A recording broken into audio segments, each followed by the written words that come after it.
So we'll move on to the capital budget now, and here I'm sure Mr. Bishop and his team will have some input on items in here. So the first slide here is just a summary. These are our revenues that will come in over the next 5 years. We usually do about a 3% increase in taxable value. It's been a little better than that, but you know, always err on the side of caution. So in, let's see, 21, 22, and 23, 24, we have some E-rate, because there's some E-rate reimbursable projects that Ms. Androsky has on her radar. So that's why those are there. PICO maintenance, we really never know based on the DOE's website and what's out there for the 5-year plan. This is the numbers that they have. Once we open the capital work plan, it'll give us new numbers and we'll be able to update those once that opens. So this next slide here, this is our 5 years of the expenditures that we look to have. The number at the bottom of the screen is where our fund balance would end at the end of every year. So fiscal year 2024, we're looking at about 16.8, 16.9 million left in the capital fund balance. Go back, okay. Down from 23.3 is what we look at for ending next year. Yeah, I just want to lift this out because we are going to go into the executive session in a few minutes, talk about some safety measures that we've identified and want to get some direction on. It's just important to note that fiscal year 2020, we have $23.3 million in our capital fund, but before we add any more expenditures, we are already projecting out to lose just about $7 million. So that would tell me, I guess, we're eating up our reserves as we go along before we have any further conversations. So I just wanted to lift that out so when we have the conversation in the executive session, we'll understand where we're coming to you the way we are. Right. So basically the next few slides are going to go line by line off that expenditure and go through where the plan is for the next 5 years. The first and foremost item that we have, of course, is our bond payment. And this is the structured payment schedule that was handed out when we went and did the bonds in 2010. And so the highlighted row is the year for next year. As you notice, if you look at our sinking fund payment, which is the second to last column, it was supposed to be about 2.2. That's when the original budgeted amount that was put out, and that was interest rates dropped after that. So we had to start putting more money into it. So we went up to 2.7. And then last year we went down to 2.67. Now we're down to 2.66. If we're able to buy sinking funds at a higher interest rate every year, then we'll be able to keep dropping that payment, because we can only earn enough money to actually pay back the bond payment.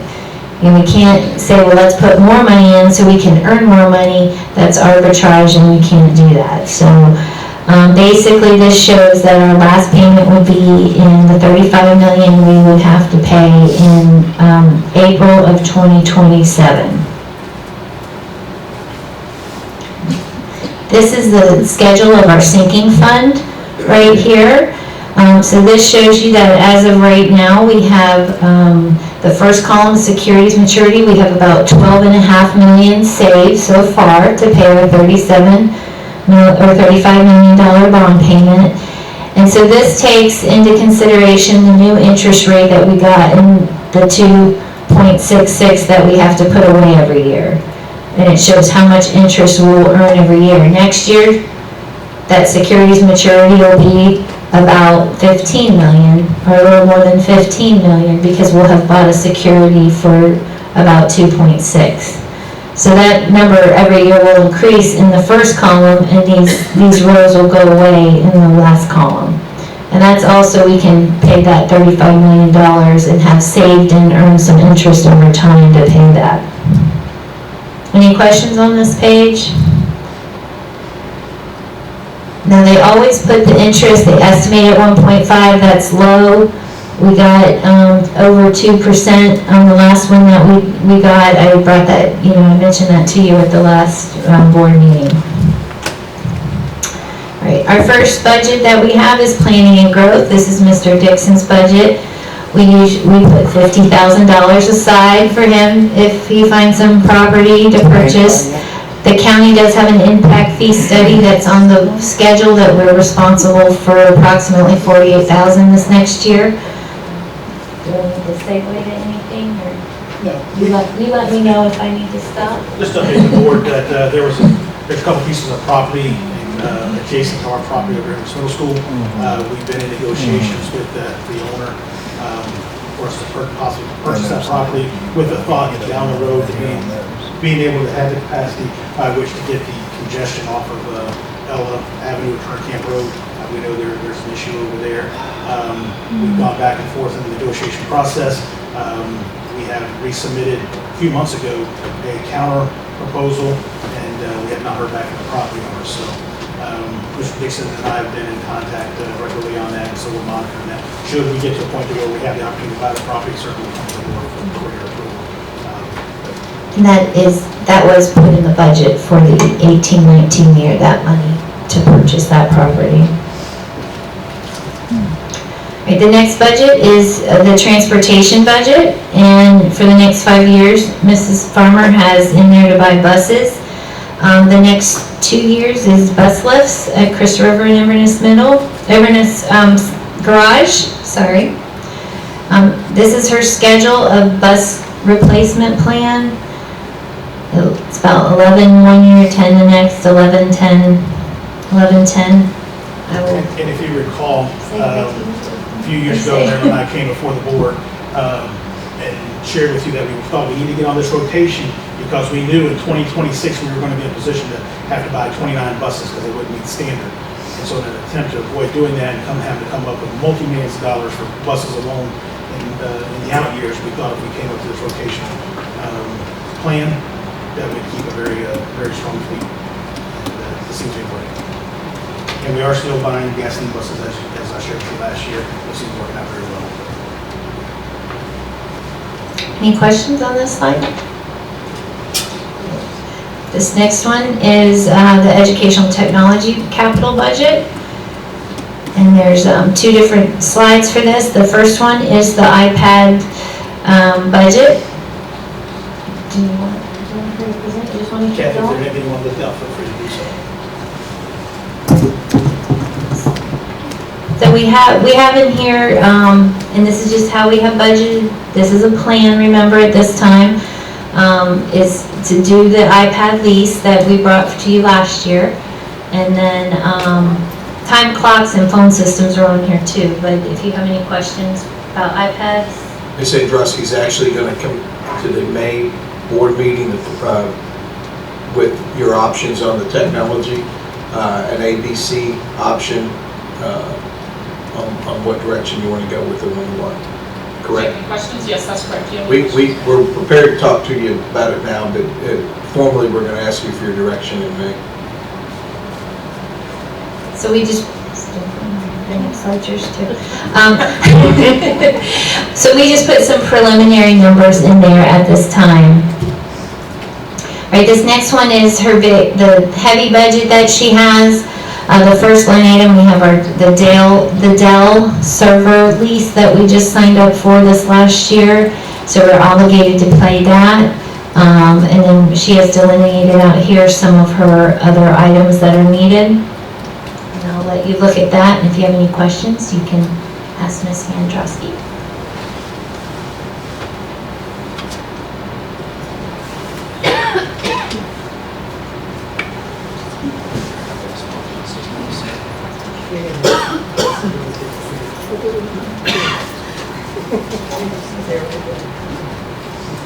Are there any questions?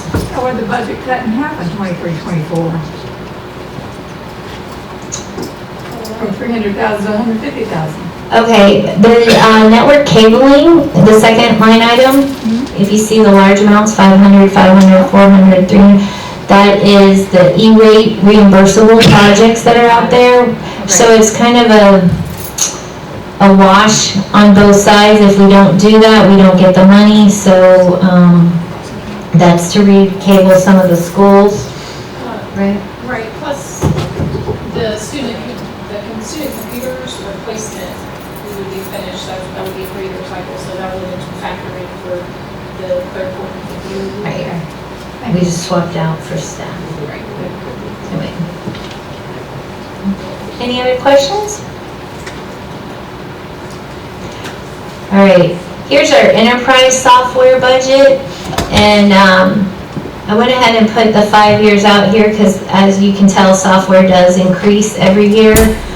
These are the software items that are used to run the district. We cannot use capital dollars to pay for educational software, like Performance Matters or Alex, or I don't know what some of the educational softwares we cannot. The stuff that we use to run the district, to report to the state, things like that, those are the items that we can use to capital dollars to reimburse us for.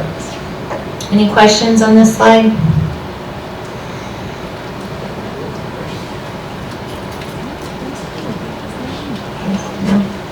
Okay. All right, this is the copier lease that we have, and I didn't put 5 years out because this is the same every year. So this just kind of breaks out by cost center, what the budget is.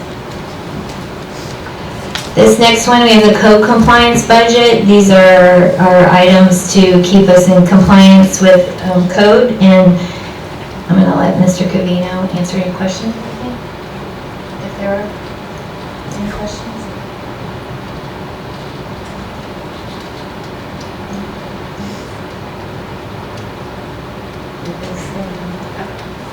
Any questions? No? Okay. All right, our next is our maintenance budget. Now this is our budget that we have 2 columns. We have our general fund budget, and that's our budget that we use to repair minor items. I kind of gave an example, I think, a couple of years ago to Mr. Dodd, like if we had a squeaky window, that goes under general. If we have to replace the whole window, that goes under capital. So we can use the capital dollars and transfer them to the general fund to cover those general fund expenses. Any questions here? Facilities.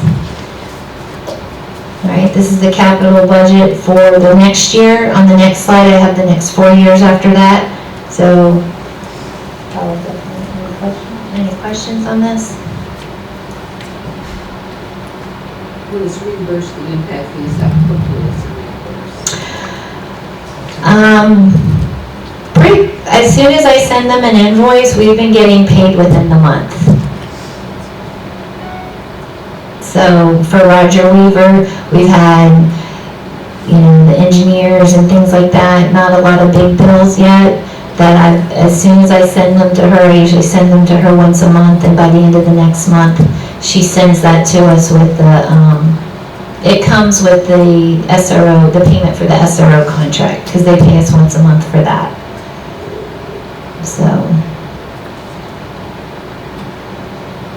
And then CO and DS funding, that's money we're entitled to, and we don't have to get reimbursed, that comes to us every year. We just have to have reimbursable projects, and Mr. Stokes' staff applies to the state every year for what's reimbursable from that.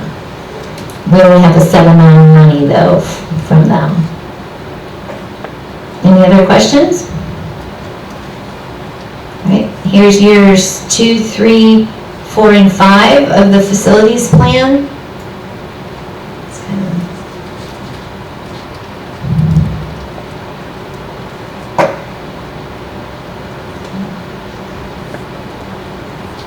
Any questions on this? Yeah, I've got a question.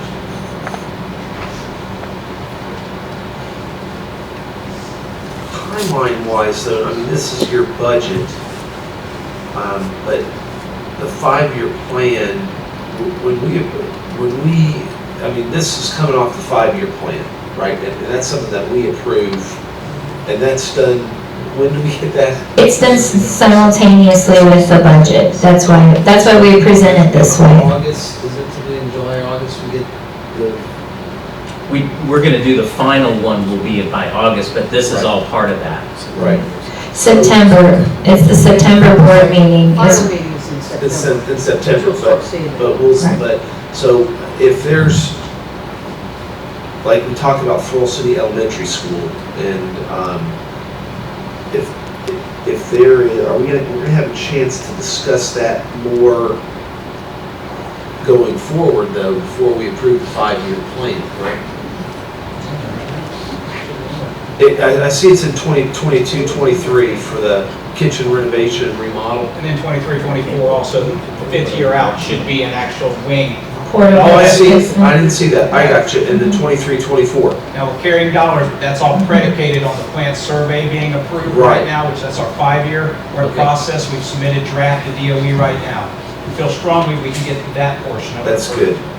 Okay, so we're looking at beginning work down there in 22 though, or 22, 23 on the kitchen renovation and the re-roofing. Yes, sir, that's the core facility expansion Right. to be able to handle the additional student stations. And that's all, Right. once again, predicated on DOE Sure. allowing that expansion. We'll know that, that'll come before the board in June for a final report. In June. Yes, sir. Okay. On 5-year plant survey is different than 5-year work plan. Right. A little different animal. Gotcha, okay. Thank you. Yes, sir. Any other questions? Great, and so these are just our these are our miscellaneous items that are pulled out of the capital.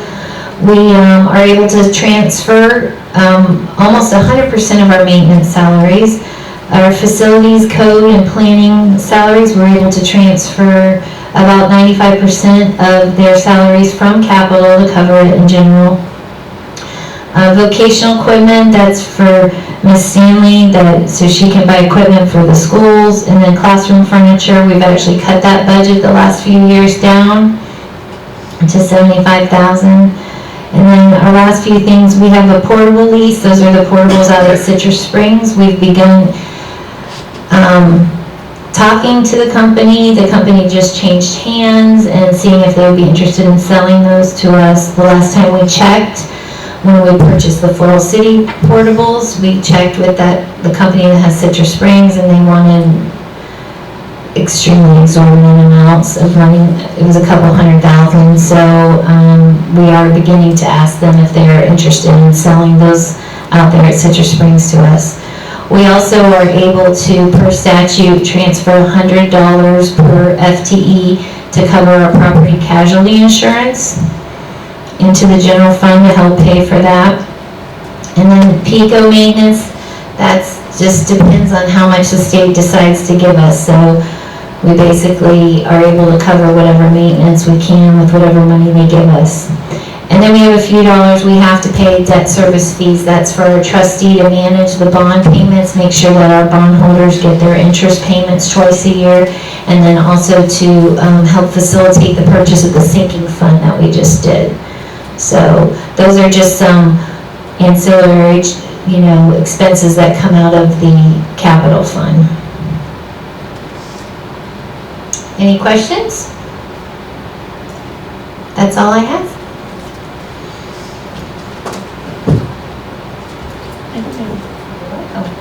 Superintendent, do you have anything else before we? Yes, you do. Ginger reminded me that Superintendent's golf classic is this weekend. That's right. The golf tournament this weekend. I'm gonna swim in coaching, so again. If I play, you will be able to. I will be the swim meet coaching, so enjoy, have fun. Hole in one. Oh, yes. Yes, Mr. Hebert, thank you, Dr. Hebert. I just wanted to share with the board, on May 21st, we have scheduled board docs, our trainer to come down and train the school board, as well as our attorney. It will be the 21st from 2:30 to 3:30 for just you. It'll be in the boardroom. You do not need laptops or anything, but we'll be in here, and she will provide the training for you. And Lisa, if you will send out like a reminder. You know what, could somebody either you or Lisa or both check with Wes to see if we should notice that, just in the rare case. We'll go and notice it's a workshop. It's a workshop, okay. 2:30 to 3:30, it's just an hour. It'd just save us from, You're right. So, on that note, Mr. Chairman, the 28th is our scheduled day, or it would be the fourth Tuesday, May 28th. typically, unless we have to, we usually do not have a workshop. Right. And I haven't had the superintendent's staff tell us we needed one yet. So I didn't know, I was just gonna say, if there was something that needed to be covered, if we could do it on the 21st. That's a great, With the training, yeah, no, We did, that's a okay. great. Good idea. but Usually. We're gonna be in place, so yeah, if we need to just add something real quick, we could. but we don't have a workshop planned on the We usually don't do that. No. And just so you're aware, all of the other staff and administrators will be trained she's here for 2 full days of training for Lisa, myself, and the rest of our district administrators. So we'll be going through a variety of training, but she only needs the hour of time with the board and the executive team. Thomas, you told me something on the 3rd and I didn't write it down. The support lunch. No, No, I had that down. support luncheon, no, the That's trades. PC, thank you, thank you.